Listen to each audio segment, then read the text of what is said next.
Hey guys, and welcome back to another video. In this video, I'll be going through my team reveal for AFL Fantasy Round 23, one of the last team reveals for as we do transition over to fully into the AFLW fantasy space, given that they start tonight and the AFL actually skips a night and starts on the Friday night for round 23, and I believe the same can be said about round 24. It's going to be awkward that there's two games on the Friday night, and there's also, I believe, two games on the Friday for the AFL.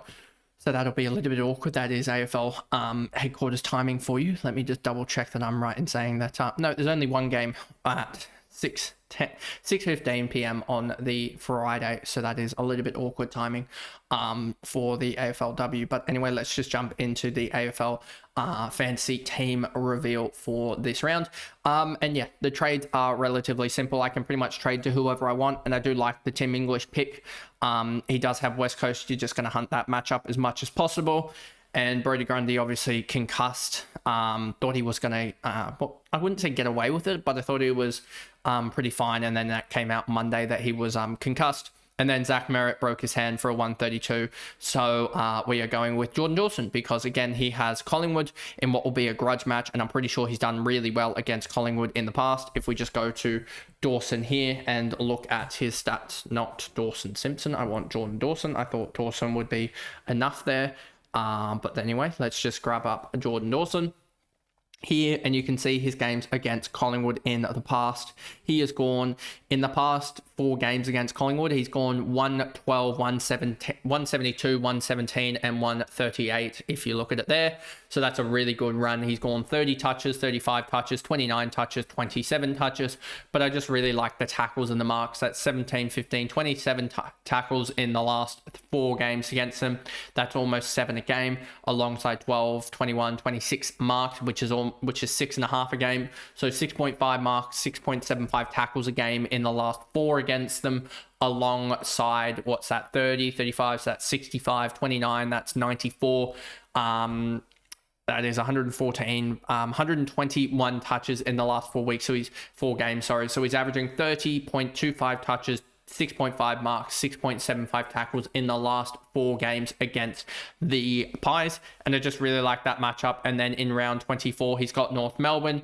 If we go to North Melbourne here and look at them as well, you can see in the last 5 or so rounds against them, he's gone 120, 129, 136, 122, and then an 85. I think that 85 is more of an outlier, to be honest with you, and I think he'll be doing exactly what he needs to do against them as they look to probably at that point solidify top of the table. I don't know exactly if I think that is still a question that they need to solidify. When do each team play?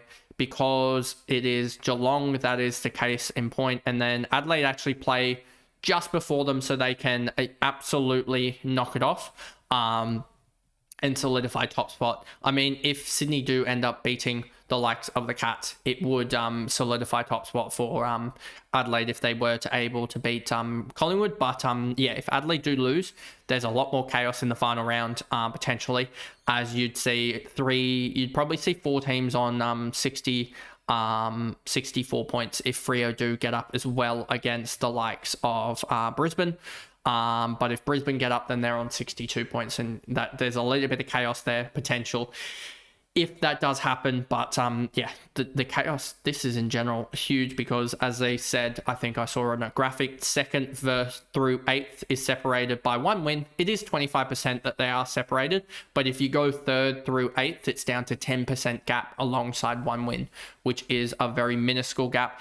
And yeah, if GWS had won 1 more game, they'd be in 4th, but instead they're in 8th, and they're also 1 win less away from being in 9th and not in the finals race. So just shows how tight this ladder is at the moment.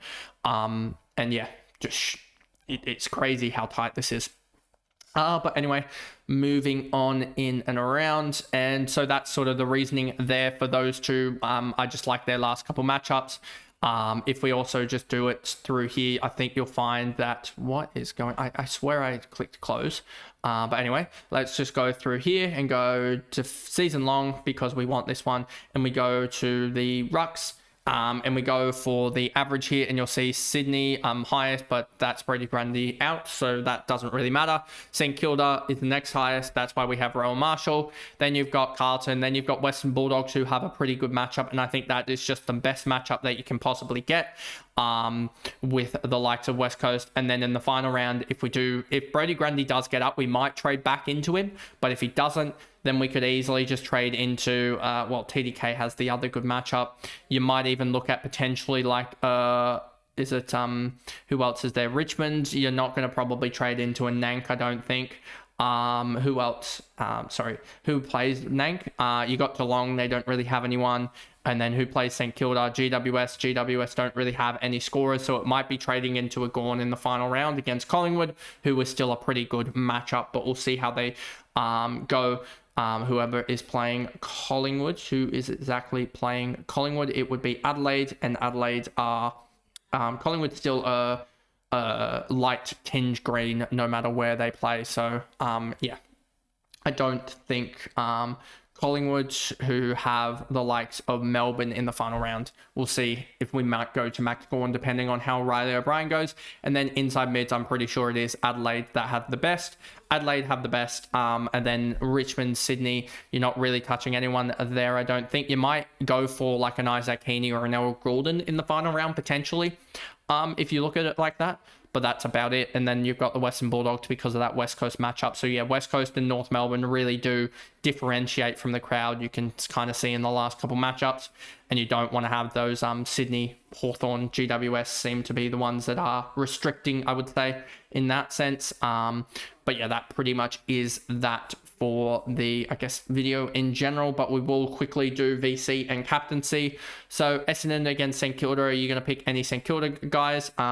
You might pick someone like, and this is what sucks about this, I actually can't do that. Not going to do that either. You're going to probably, Essendon, St Kilda, you're not probably going to go there. Who's the next matchup? You got Western Bulldogs versus West Coast Eagles in the final game of the round. You're probably going to go a Tim English captaincy there just because he's been dominating. You could also go a Marcus Bontempelli, who's done pretty well against the Eagles in the past. You could go there as well. Who does Nick Dacos have? Here's Adelaide. They're probably going to tag, I wouldn't expect. Richmond has North Melbourne. That kind of wastes that matchup as well. You could potentially go a Jordan Dawson VC. But outside of that, you're probably looking at, just thinking about it here, Sydney is probably going to look at tagging Bailey Smith, so you can't really go there. So I think it is a Naz VC here type of day. And then anyone else here that I'm looking at and going, they scream pick. I don't think so. So yeah, it's probably a Naz into English for me, to be honest with you. But that is the video there, going through my trades alongside my VC and captaincy for AFL Fantasy. If you guys did enjoy, remember to like and subscribe, turn the notification bell on so you know when I upload, and I will see you guys in the next video, which might be I might do a combined tipping video later on. That will probably be recorded later on, but that will come out on the Friday. So the next time you see me will be on the live stream for the teams at 5:30 or so on Thursday. So we see you guys then. Bye guys.